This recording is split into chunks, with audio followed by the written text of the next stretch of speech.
looking at thermal structure and primary productivity in Lake Ontario, and some really cool emerging technology to be able to map these features better. So I'm going to start out today with a discussion about the type of limnological sampling tools we generally used, and then go into some comparisons about chip-based profiles from our August survey in 2013 with the data that we got from the glider during the same time period, and talk about how we might best employ this type of technology in the future to understand these features. So the way we typically sample a lake is we go out and we go on a boat and we throw some instruments over the side. So this is the Lake Guardian. We typically go out every April and August to do month-long surveys of all 5 Great Lakes. And we'll deploy a rosette here, which has a bunch of different instrumentation on it. And we can also use Niskin bottles to collect water samples at the same time, which allows us to ground truth those in situ measurements. So this has a lot of advantages in that we can acquire a large number of parameters that are very energy intensive. We can ground truth our samples, but we get a lot of vertical resolution without much, while compromising lateral and temporal resolution.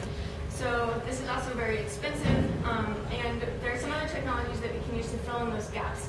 So we often use moored instrumentation and remote sensing technologies to fill in the gaps in lateral and temporal spaces, but we haven't really used technology that can get all 3 of these resolutions at the same time using the same technology. So to solve this issue, oceanographers have developed a variety of autonomous sampling technologies, including autonomous floats, such as the Argo floats.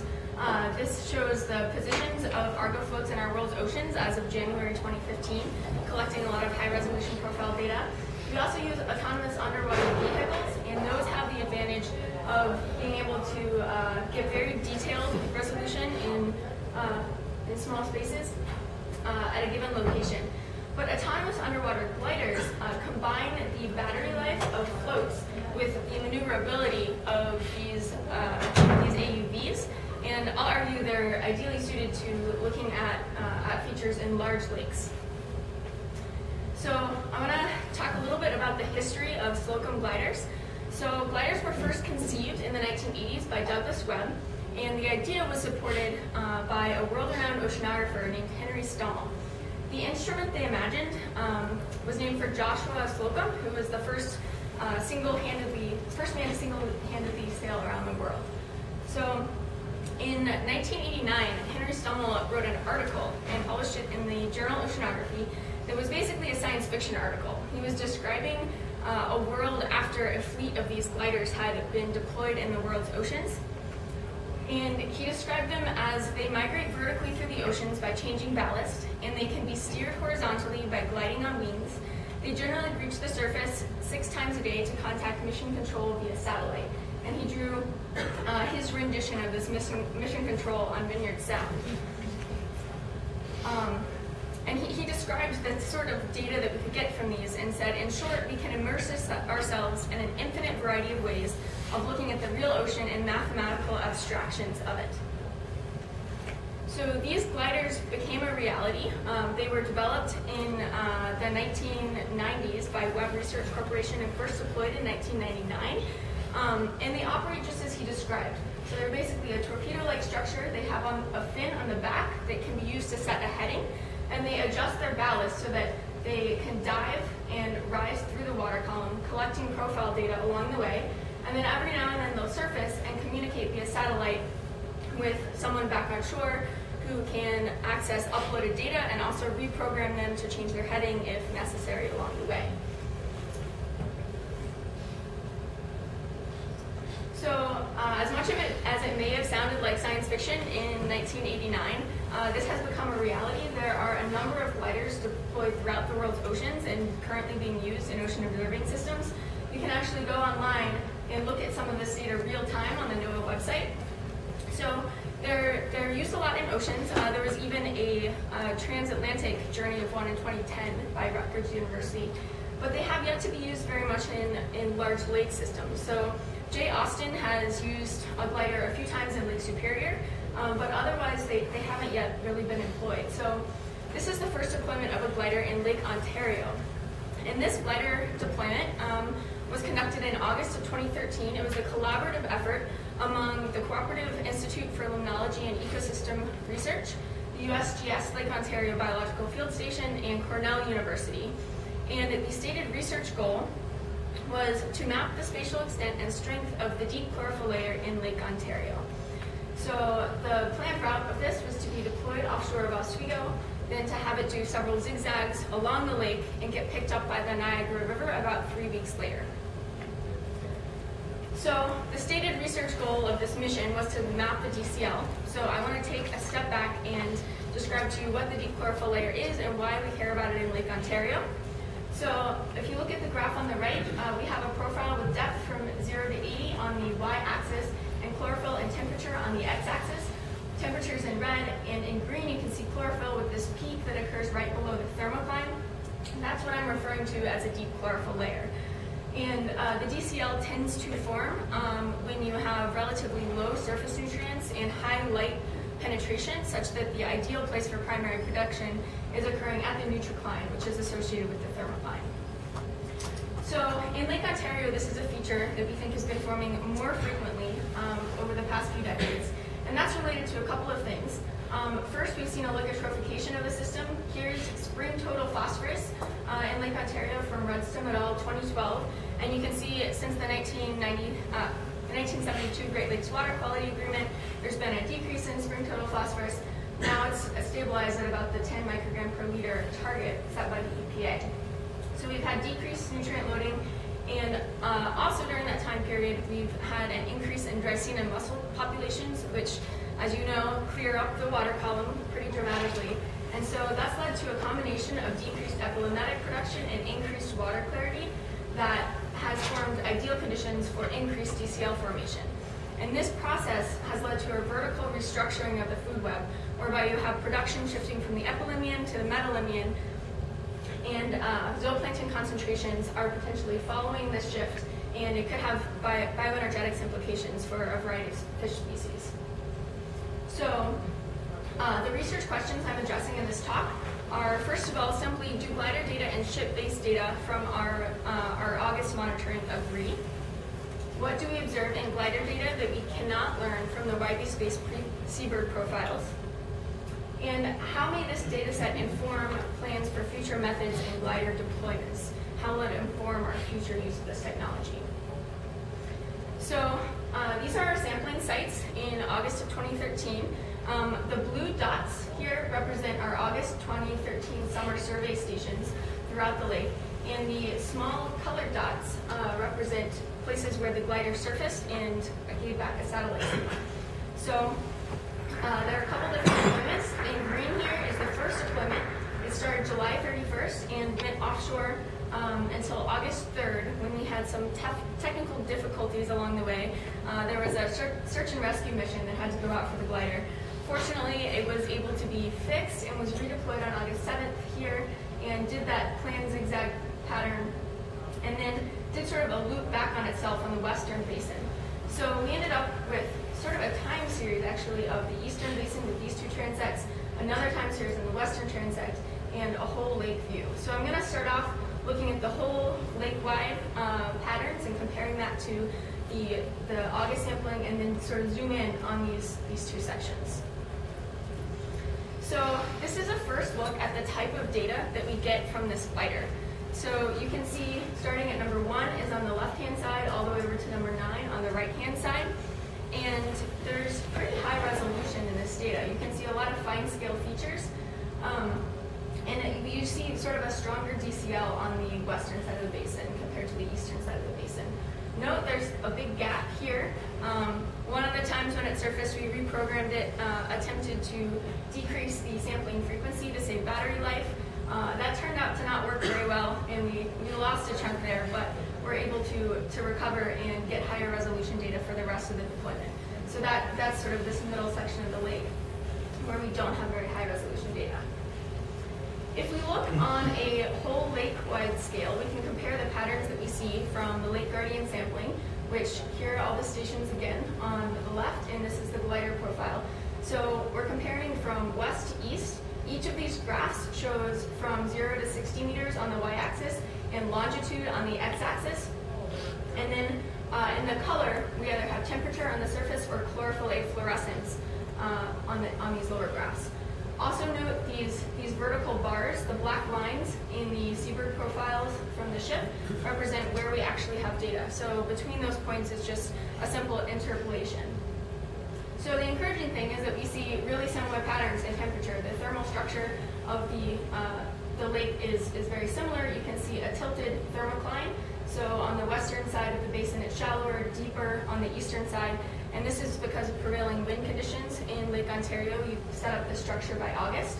And the pattern is very similar in the glider data, with just a little bit higher resolution. The chlorophyll picture is a little bit fuzzier though. So if you look at the ship-based data, you have this hot spot on the western side of the basin and higher production overall in the western side, and then a deepening and sort of a weakening of the DCL on the eastern side of the basin. And if you look at the glider profile, looks just kind of the same and medium strength throughout.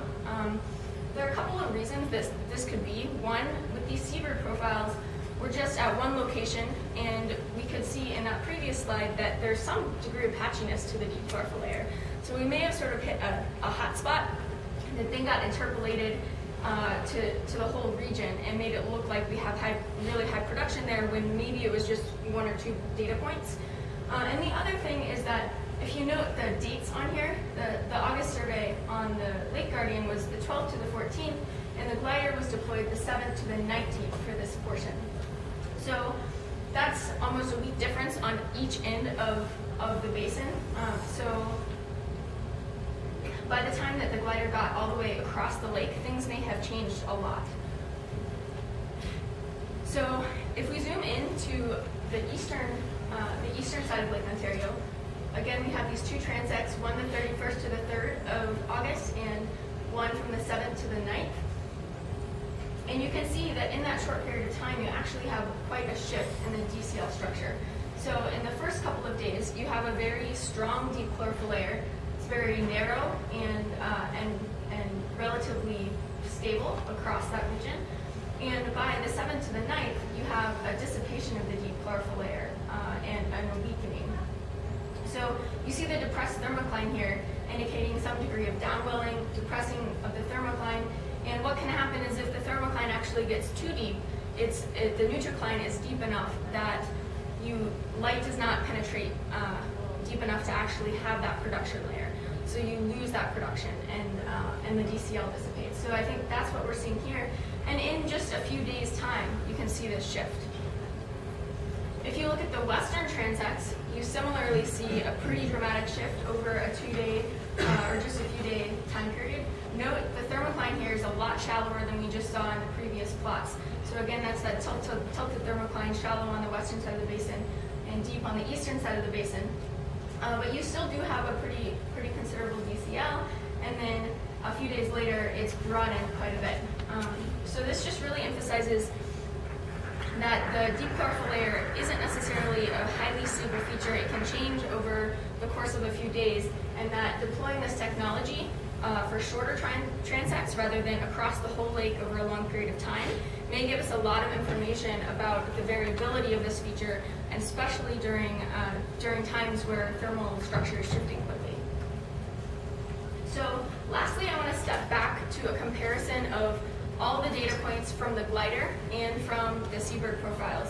So I'm looking at this profile data to think about how we might model the DCL going forward. So one of the things we're interested in doing is being able to predict, based on hydrologic models, where the DCL might be forming and understand the relationships with some other parameters.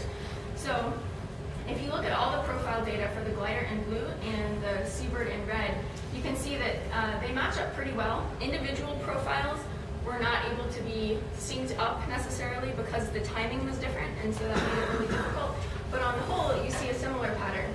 All of the seabird profiles are maybe a little bit high relative to the glider profiles, and that's related likely to data processing. We use upcasts and downcasts with the seabird profiles, and then with data acquisition timing, sometimes you you have to sync those up. And for the glider, we just have downcast. So that's one thing we want to make sure we're doing correctly so that we have, so that we are getting that right at the right depth. And then for temperature, we see a pretty similar relationship between temperature and chlorophyll for both of those. But if we break it up into shallow, these are the shallow sites in yellow, you can see there's a pretty strong, clear relationship. And then for the deeper sites, it's a little bit different. So one of the things going forward, I cut this off at 15 meters arbitrarily, but again, the thermocline is pretty different across the lake. So if we use an algorithm to define where the peak thermocline is, then we may be able to separate shallow sites above the thermocline and below the thermocline to better understand the relationship between temperature and chlorophyll as one of the driving mechanisms. So to wrap up, again, do glider data and ship-based data agree? Overall, yes, they do. We see the same tilted thermocline, and the DCL presence and strength are fairly consistent across the lake. The challenges include data processing and the timing of the cruise versus when glider deployments are done. What do we observe in glider data that we cannot learn from widely spaced seabird profiles? Greater temporal and spatial resolution, fine-scale structure and patchiness in the DCL is present, and you can see pretty notable changes over a short period of time. So also the greater number of data points that we get with the glider could potentially provide more robust spatial statistics and modeling. And lastly, how might this data inform plans for future glider deployment? I think that time series of shorter transects, it will be a really valuable way to use this technology, and matching those deployments up with the timing of a few select locations of ship-based profiles could allow for ground truthing and make sure that this data is really accurate. I want to thank all of the funding sources and collaborators. I'm really fortunate to have the opportunity to work with this data. I was in my first month of grad school and out on the Lake Guardian when this glider was deployed, so I'm very grateful to have the opportunity to work with it, and thank you to all of those that helped make it happen.